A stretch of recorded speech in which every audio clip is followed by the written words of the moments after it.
श्री धर्मेंद्र यादव जी। धर्मेंद्र यादव जी।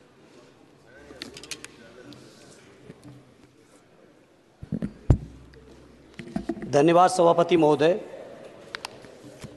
18वीं लोकसभा के निर्वाचन के बाद और इस नए संसद भवन के बनने के बाद आज मैं पहली बार बोलने के लिए खड़ा हुआ हूं। आपने मुझे मौका दिया, उसके लिए बहुत बहुत धन्यवाद देता हूं। सभापति जी, सबसे पहले श्रद्धेय नेताजी को मैं नमन करना चाहता हूं, जिन्होंने अपने संघर्ष, अपनी हिम्मत, साहस और अपने पूरे जीवन की तपस्या समाज के उत्थान के लिए, देश और उत्तर प्रदेश की तरक्की के लिए और समाज के हर व्यक्ति की तरक्की और खुशहाली के लिए उन्होंने जो अपना पूरा जीवन समर्पित किया है, सबसे पहले मैं आपके माध्यम से उनको नमन करना चाहता हूँ। माननीय सभापति महोदय, श्रद्धेय नेताजी ने हम लोगों को अपने समाजवादी विरासत में इंसाफ और इंसानियत, न्याय और हक की लड़ाई करना सिखाया है। उस लड़ाई को हम लोग बखूबी अपने नेता आदरणीय अखिलेश यादव जी के नेतृत्व में शानदार तरीके से उस विरासत को न केवल लड़ रहे हैं, बल्कि नेताजी के हर सपने को पूरा करने तक हम लोग चुप बैठने वाले नहीं हैं। सभापति महोदय, बजट एक व्यापक विषय है और जब इस विषय के बारे में सोचते हैं तो समझ में नहीं आ रहा कि कहां से शुरू करें, क्योंकि देश में आज कोई वर्ग नहीं बचा है। कुछ चुनिंदा उद्योगपतियों के बारे में बात नहीं करूंगा, लेकिन देश के 140 करोड़ लोगों में से कम 95% लोग ऐसे हैं जो आज पूरी तरह से बर्बाद है। एनडीए की यह सरकार 11वां बजट पेश कर रही है, लेकिन इस 11वें बजट के बावजूद अगर मैं देखता हूं तो समाज की जो गरीबों के लिए सबसे ज़्यादा ज़रूरी चीज़ें हैं, स्वास्थ्य का है तो स्वास्थ्य 2023 और 24 में बजट घटा दिया है। किसानों का बजट जहां यूपीए के सरकार के समय 2014 तक 5.5 था, वहीं 24 आते आते ये 3.15 रह गया है। शिक्षा का बजट जहां 2013 में 4.77 था, आज 23-24 आते आते ये 2.5% रह गया है। इसी तरह से जितनी भी ज़रूरी चीज़ें हैं, सभापति महोदय, मुझे कहने में कोई संकोच नहीं, ये जो बीजेपी की एनडीए की सरकार है, ये सरकार पूरी तरह से गरीब विरोधी, किसान विरोधी, नौजवान विरोधी, बुनकर विरोधी, छात्र विरोधी, दलित विरोधी, पिछड़ा विरोधी, मजदूर विरोधी, जितनी भी अगर उपाधियां दी जाएंगी सभापति महोदय वो कम हैं। और मैं कोई राजनीतिक भाषण नहीं दे रहा हूं, मैं उदाहरण सहित आपको जब नंबर आए तो बोल देना, और हमें पता है आपका नंबर भी नहीं आएगा आपकी पार्टी में, ये भी पता है हमें। सभापति महोदय, श्रद्धेय नेताजी ने हमेशा कहा है कि चुनाव में या जनता के बीच किया हुआ वादा अगर आप पूरा नहीं करते हैं तो वो भी एक सबसे बड़ा भ्रष्टाचार है, और उस भ्रष्टाचार में अगर किसी ने वर्ल्ड रिकॉर्ड बनाया है तो बीजेपी की और एनडीए की सरकार ने बनाया है। सभापति महोदय, 2014 के चुनाव के समय प्रधानमंत्री जी ने वादे किए कि 2 करोड़ रोजगार हर साल मिलेंगे। स्वामीनाथन जी, जिनको भारत रत्न दिया है, सरकार को मैं धन्यवाद देता हूं, लेकिन वो धन्यवाद अधूरा है जब तक उनकी सिफारिशों को नहीं मानते हो।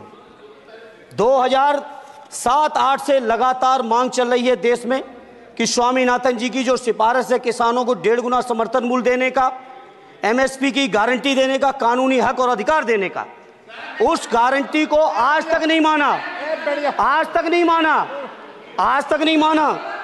स्वामीनाथन जी को आज तक नहीं माना। अध्यक्ष जी, डिस्टर्ब ना करिए।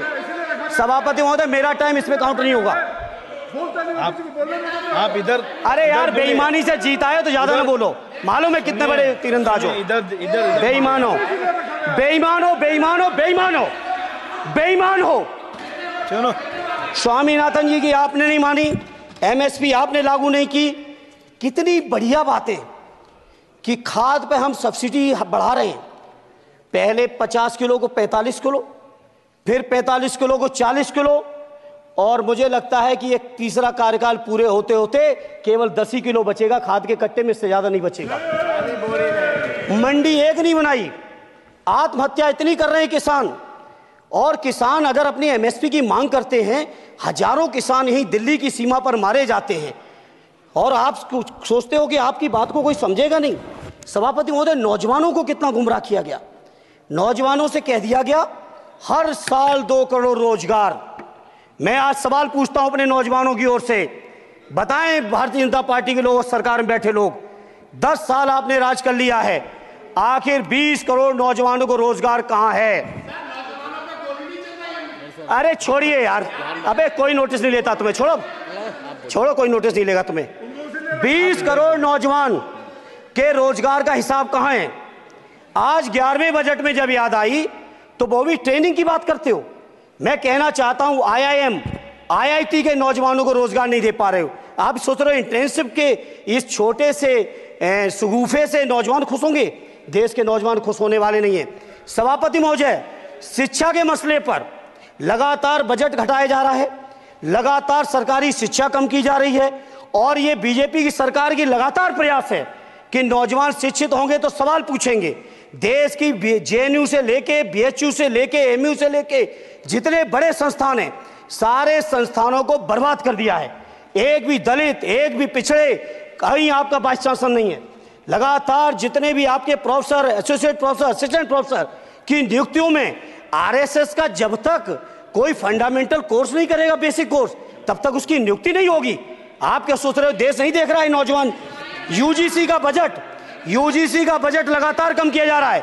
मेरा खुला आरोप है इस सरकार पर कि ये सरकार शिक्षा को प्राइवेट करके, शिक्षा को मुट्ठी भर उद्योगपतियों के हाथों में देके, शिक्षा को चुनिंदा लोगों के हाथ में देके, देश के 140 करोड़, जिसमें मैं समझता हूं 90% लोग गरीब हैं, उन गरीबों के हाथों से शिक्षा को छीनने का ये जो आपकी सरकार षड्यंत्र कर रही है, इसके लिए हम लोग इस मौके पे विरोध करते हैं। लगातार फीस बढ़ा रहे हैं, शिक्षकों की कमी है, रोजगार आप दे नहीं पा रहे हो, सामाजिक असमानता। सभापति महोदय, 2014 में जिस समय सरकार बनी थी एनडीए की, उस समय देश की जितने भी जो आर्थिक चीजें थी, जो वेल्थ थी, उसमें पिछड़ों की हैसियत 17% थी, 17%, और आज 10 साल की एनडीए की सरकार के बाद पिछड़ों की आर्थिक हैसियत हो गई है केवल 9%। मैं कहना चाहता हूं चुनौती के साथ, वित्त मंत्री अपने जवाब में बता दें, अनुसूचित जनजाति का एक भी व्यक्ति देश में अरबपति हो तो बता दो, एक भी अरबपति हो तो बता दो, एक भी दलित को अरबपति आपने बना दिया हो तो बता दो, एक भी पिछड़े को बना दिया हो तो बता दो। आप जवाब में दे देना, आप डेटा दे देना, आप डेटा दे देना, हमारी दबाव नहीं रुकेगी। सभापति महोदय, जब बीजेपी की सरकार, जब बीजेपी के लोग विपक्ष में रहे तो ओपीएस की बातें किए। 10 साल से आप सत्ता चढ़ा रहे हो, 11वां बजट पेश कर रहे हो, पूरा देश आज ओपीएस के लिए सरकारी कर्मचारी परेशान है, कहीं ओपीएस की चर्चा नहीं है, पुरानी पेंशन की कोई चर्चा नहीं है। सभापति महोदय, पुरानी पेंशन तो पुरानी पेंशन, हम मांग करते हैं, बहुत बड़े राष्ट्रभक्त आप बनते हो, मैं मांग करता हूं देश के पैरामिलिट्री फोर्सेस को आप पुरानी पेंशन दीजिए। मैं मांग करता हूं, आप राष्ट्रभक्त हैं ना, सीमा पे जो सुरक्षा कर रहे हैं, जो शहादत झेल रहे हैं, मेरी मांग है कि आप उनकी ओपीएस दीजिए। वो आप ओपीएस नहीं दे पाओगे। इसी तरह से सभापति महोदय, देश के अंदर बहुत से ऐसे संविदा कर्मचारी, एक से एक बढ़िया फार्मूला, अब कानूनन मंडल आयोग लागू हो गया तो कैसे पिछड़े और दलितों को रोकें? तो संविदा कर्मी की प्राइवेट कंपनी, प्राइवेट आपने आउटसोर्सिंग कर दी। आउटसोर्सिंग के कारण से देश के सारे दलित, सारे पिछड़े, सारे आदिवासी आपकी सेवाओं से बाहर हो गए, उनके पास कोई कानूनी हक नहीं। तो ये जो आरक्षण को खत्म करने के तरह तरह के जो आप लोग षड्यंत्र अपना रहे हो, इस षड्यंत्रों को देश का जनमानस पूरी तरह से जान भी चुका है, पहचान भी चुका है, और इसीलिए उत्तर प्रदेश से तो आपको कर ही दिया है बाहर, देश से भी बाहर जल्दी करेंगे, और हमारे साथी मिलकर दूसरे प्रांतों से भी बाहर करेंगे। इसी तरह सभापति महोदय, हम मांग करते हैं, आप सोचिए, उत्तर प्रदेश अकेले के अंदर, देश के हालात मुझे नहीं पता और बदतर होंगे, अकेले उत्तर प्रदेश में 1000 से ज्यादा शिक्षा मित्र आत्महत्या कर चुके सभापति महोदय। कोई सरकार के कान पे जू नहीं रेंग रही है। किसान आत्महत्या कर रहे हैं, इन्हें कोई मतलब नहीं। अनुदेशकों को तनख्वाह नहीं मिल रही है समय से, कोई मतलब नहीं। आंगनबाड़ी महिलाएं परेशान हैं, इनको कोई मतलब नहीं सभापति महोदय। आपकी आशा बहुएं, आपकी ये रसोईया महिलाएं, आपकी आंगनबाड़ी, पंचायत सहायक, रोजगार सेवक, मैं समझता हूं सभापति महोदय यहां बैठे हर सदस्य के पास इनके क्षेत्रों का ये डेलीगेशन जरूर मिलता होगा और मांग करता होगा कि कम से कम हमारा मानदेय बढ़ाया जाए, हमें स्थायी किया जाए। सभापति महोदय, इसके लिए सभापति महोदय मेरी पार्टी के किसी भी मेंबर से हम नंबर कम कर लेंगे, टाइम, मेरा टाइम बढ़ा दीजिए, बढ़ा दीजिए, कोई भी मेंबर हमारे लिए दे देंगे टाइम। हम लोग इसलिए सभापति महोदय, इन सभी समस्याओं के लिए मैं आपसे कहना चाहता हूं कि इनका समाधान करिए, और नहीं समाधान करेंगे तो अभी तो बैसाखी पे बन गए, बिहार और आंध्रा को पैकेज देखे फिर देश में कितने राज्यों को पैकेज दे पाओगे। अरे वित्त मंत्री जी, उत्तर प्रदेश से आते हो, इतना भी हक नहीं कि पूरे बजट भाषण में एक बार उत्तर प्रदेश का नाम आ जाता। इतना अयोध्या से नफरत हो गई, अयोध्या से अवधेश जी क्या जीत गए, आप लोगों को इतनी नफरत हो गई कि एक भी उत्तर प्रदेश का एक बार भी नाम नहीं आया सभापति महोदय। इसे मैं आज इस मौके पर सभापति महोदय देश के गरीबों, किसानों, नौजवानों, व्यापारियों, बुनकरों सभी की ओर से कहना चाहता हूं, ये बजट देश विरोधी बजट है। कुछ समस्याओं के लिए सभापति महोदय संवेदनशीलता के साथ मैं कहूंगा सरकार को विचार करना चाहिए। श्रद्धेय नेताजी जब रक्षा मंत्री थे, उन्होंने व्यवस्था दी थी कि देश के अंदर जो भी सैनिक शहीद हुए हैं उनको ससम्मान उनके घरों पे जाके राष्ट्रीय सम्मान के साथ उनकी अंत्येष्टि हो। मैं उन्हीं की परंपरा को आगे बढ़ाते हुए एक और मांग करता हूं सभापति महोदय कि जो हमारे शहीद जिनकी अंत्येष्टि स्थल जहां कहीं भी बना हो, जिस भी परंपरा से बना हो, अरे आपको कुछ नहीं पता है, अरे यही तुम्हारे सैनिकों के लिए यही तुम्हारा भाव है सभापति महोदय। आप बोले सर। सभापति महोदय, मेरा अनुरोध है अग्निवीर की योजना खत्म की जाए।